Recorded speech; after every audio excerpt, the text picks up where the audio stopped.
Buenas tardes, al grupo integrado por Betty Joana Mayorga, Carlos Julio Duarte, Miller Martínez y Rodrigo Alarcón, ha correspondido explicarles la parte concerniente a las cédulas sumarias, analíticas y subanalíticas. Con este trabajo determinaremos el procedimiento de auditoría de los estados financieros del pasivo de la sociedad WT Limitada, cuyo objetivo es dar una opinión profesional de forma veraz, independiente y transparente sobre la razonabilidad de la información contemplada en los estados y sobre el cumplimiento y aplicación del marco normativo de la información financiera. Este proceso se desarrolla en un plan detallado de trabajo que debe ejecutarse durante el proceso de forma secuencial y sistemática, utilizando medios y técnicas de auditoría, evaluando los sistemas administrativos y control, haciendo comparaciones con los criterios de auditoría para lograr obtener evidencias suficientes y adecuadas, respaldando los hallazgos y observaciones en el desarrollo del proceso de auditoría en papeles de trabajo.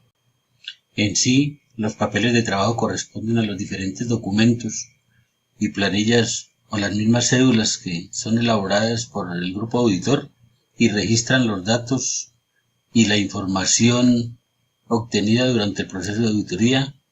Esos datos son tomados desde los diferentes documentos que nos aporta la sociedad.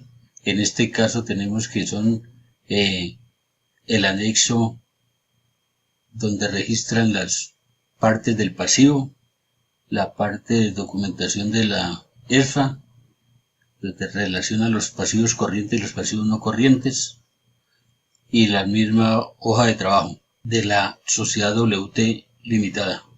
Con estos documentos soportes procedemos a elaborar las diferentes cédulas, entre estos las cédulas sumarias de los pasivos corrientes y los pasivos no corrientes, con sus respectivas índices y las marcas de auditoría. Tenemos la cédula sumaria por cuentas por pagar y otras cuentas, la cédula sumaria de cuentas otros pasivos financieros, la sumaria de cuentas otros pasivos no financieros, sumaria de cuentas pasivos por impuestos, sumaria de beneficios de trabajadores, sumaria de pasivos por ingresos recibidos a terceros, de otros pasivos financieros no corrientes, de pasivos partes relacionadas. De estas cédulas sumarias se desglosan las cédulas analíticas para entrar más al detalle en cada uno de los rubros afectados en los pasivos durante el periodo contable. Este proceso se ajusta a las actividades que desarrolla la sociedad WT Limitada con el fin de verificar la razonabilidad con las normas internacionales de auditoría y aseguramiento NIA en el balance general de la sociedad en el pasivo, y básicamente corresponden al registro de todos y cada uno de los rubros que se desarrollan en el periodo contable. En conclusión, tenemos que las cuentas del pasivo de la sociedad WT Limitada representan las obligaciones externas razonablemente de la empresa. Con lo anterior se logra obtener un dictamen de auditoría que puede ser compartido con quienes pueden afectar o resultar afectados por las actividades de la empresa, como son los accionistas, los directores, los gerentes, los empleados, etcétera, como sustento de la gestión de la empresa. A continuación, el compañero Carlos continúa con la exposición. Cordial saludo, estimado docente. Mi nombre es Carlos Duarte Álvarez y voy a continuar con lo que venía mi compañero Rodrigo. A rasgos generales les voy a explicar la realización de las cédulas presupuestarias, donde encontramos la cédula sumaria, la analítica y la subanalítica. En sí realizamos la mayoría de cédulas en cada cuenta para ir verificando, pero en detalle vamos a especificar las que tienen errores o se lograron identificar algunos pasos que no están adecuados en el estado de situación financiera. Para empezar, logramos decir que logramos encontrar unos que fueron los otros pasivos no financieros, beneficio a trabajadores y pasivos por ingresos recibidos a terceros. En primer lugar, los otros pasivos no financieros, si bien es cierto que para el año 2016 la la auditoría es favorable o es veraz. Para el 2015 ahí se logró identificar que hay unas cuentas que no fueron incorporadas por el contador de esta empresa, ya sea por acelero o por su afán de presentarlo, se le fueron unas cuentas a donde no correspondían adecuadamente. Se logra, para este punto se evidencia el régimen contable que son razonables, pero el estado de situación financiera no tomaron los valores correspondientes, por lo tanto la información allí suministrada no es tan fidedigna para el 2015. En la subanalítica, analizando estas cuentas, se logra verificar que hicieron falta los valores para el 2015 de arriendos y otros, mientras que para el 2015 esta bolsa es razonable, la cuenta es razonable, ya que en las cuentas con otros pasivos no financieros tenemos lo que es arriendos o en su defecto en general ingresos recibidos por anticipado. Se logra concluir que es fidedigna para la realización del año de 2016. Cuentas lo que es arrendamientos y otros, evidencia que el año auditado no tiene gran movimiento. Posteriormente logramos identificar la siguiente, que sería los beneficios a trabajadores, que igualmente para el 2016 presenta una relación a la cuenta de mantenimiento y otros de evolución en ventas, presenta reclasificación, está bajo las normas NIF. Igualmente para el 2015 se presenta igualmente se identifica que a la cuenta de beneficio a trabajadores le sumaron lo que tenía que ver con pasivos por ingresos recibidos a terceros de mantenimiento y devoluciones en venta, siempre y cuando se dice que para el 2016 tal clasificación está adecuadamente sujeta a las normas y los principios aceptados y bajo las NIF, y no presenta ninguna restricción. Posteriormente tenemos, y finalmente tenemos como la otra cuenta que tenemos falencia, la cuenta de ingresos pasivos por ingresos recibidos a terceros, que era la cuenta que se presenta en algunas situaciones que no logra identificarse, aunque contablemente está bien realizada, en el estado financiero no tienen en cuenta para aplicar tal cuenta. Sin embargo, podemos decir que la información es fidedigna en su mayoría de las partes. Sin embargo, hay que tener en cuenta que bajo el código de ética debemos de plasmar adecuadamente las cuentas a donde son. Por ello, realizamos un trabajo que comprenda todo, y de acuerdo a esta auditoría se evidencia que contablemente los registros son razonables, ya que se están manejando de las mismas cuentas del pasivo.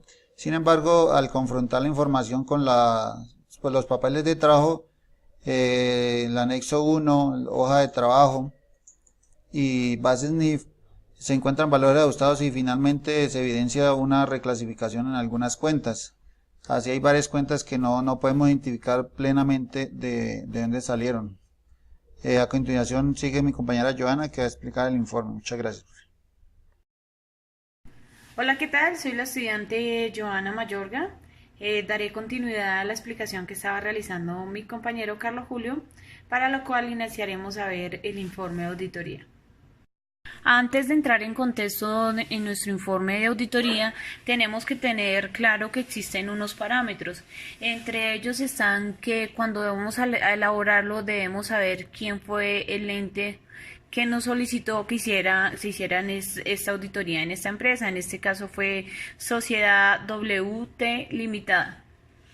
En nuestro carácter de la firma de auditores RMCY, la cual llevó a cabo el énfasis y la prueba de los estados financieros para los periodos que tuvo término en diciembre 31 del 2015, para expresar una opinión independiente sobre la responsabilidad de las cifras relevadas de manera clara y precisa, información sobre la gestión financiera y el comportamiento en cuanto a la representación de los pasivos en esta empresa. Posterior a eso, tenemos un marco legal o comparativo en el cual evidenciamos las normas que nos regulan para hacer esta clase de auditoría. Seguido a esto, contamos con un énfasis, para lo cual se evidencia notar la existencia de ajustes y reclasificaciones de las necesidades de evaluar la operación en este sentido y revisar cómo se está llevando a cabo la gestión de los asientos contables de nuestra empresa, ya que hay rubros importantes que representan inconsistencia y por ende se evidencia en la recopilación de como datos de ajustes, y lo cual consideramos que esta información no es muy confiable. Seguido a eso tenemos una salvedad. Se encontró que los pasivos por impuesto no se pueden examinar a cabalidad para dar un dictamen al respecto, siendo que realizaron ajustes y reclasificaciones para los dos periodos en comparación al rublo. En otros pasivos financieros no corrientes representan inconsistencias en la base de la relación que da sobre en la ESFA y la información contable. También contamos con un ítem que es la opinión. La evaluación presupuestal tuvo como objetivo emitir una opinión sobre la debida planeación y programación y ejecución presupuestal de la entidad, soportada en el marco de la vigencia y el control fiscal que le corresponde realizar a la Contraloría General sobre los recursos de la Nación, fundada en la evaluación del proceso de programación, oportunidad, ejecución y el cumplimiento de los principios y normas presupuestales establecidas para la entidad en su manual de presupuestos. La evaluación presupuestal también incluyó el examen sobre una base selectiva a la evidencia que soportan las cifras de presupuesto, siendo eso un factor muy importante para llevar a cabo una opinión de los hechos de la no concordancia que se evidencia en la EFA. No se evidencia que la información que nos presenta en estos estados sean muy verdaderos. Entonces lo que hace dudar un poco del análisis que le estaban haciendo a esta empresa o la forma en que la estaban llevando contablemente. Para finalizar tenemos el informe de gestión, que es claro que en el informe se puede evidenciar que la empresa ha tenido un comportamiento favorable en el mercado, desaceleración económica que ha generado afectación en el sector, aunque es claro que la competencia con las demás empresas extranjeras en materia de fuerte, la evolución espera que estaba planeado se ha ido desarrollando de manera satisfactoria. Buenas tardes.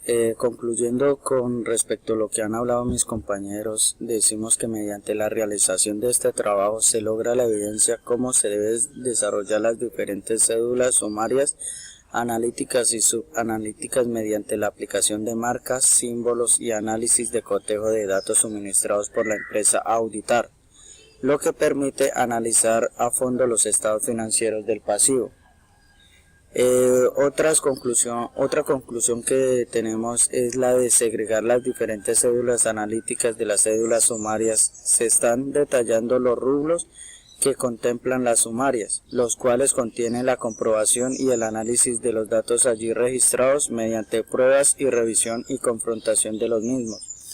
Dentro de este trabajo nosotros incluimos las normas internacionales de auditoría, que son la NIC 1, la NIA 300, la NIA 320, la NIA 500 y la NIA 700. ¿Sí? Dentro de las NIA 1 es las normas internacionales de control de calidad. Esto lo ejercen los contadores profesionales o las firmas que desempeñan la auditoría y las revisiones de los estados financieros y los otros trabajos para atestiguar los servicios relacionados. Hablamos de las NIAS 300, que es la planeación de una auditoría de los estados financieros. Esta trata sobre las responsabilidades del auditor para planear una auditoría de los estados financieros.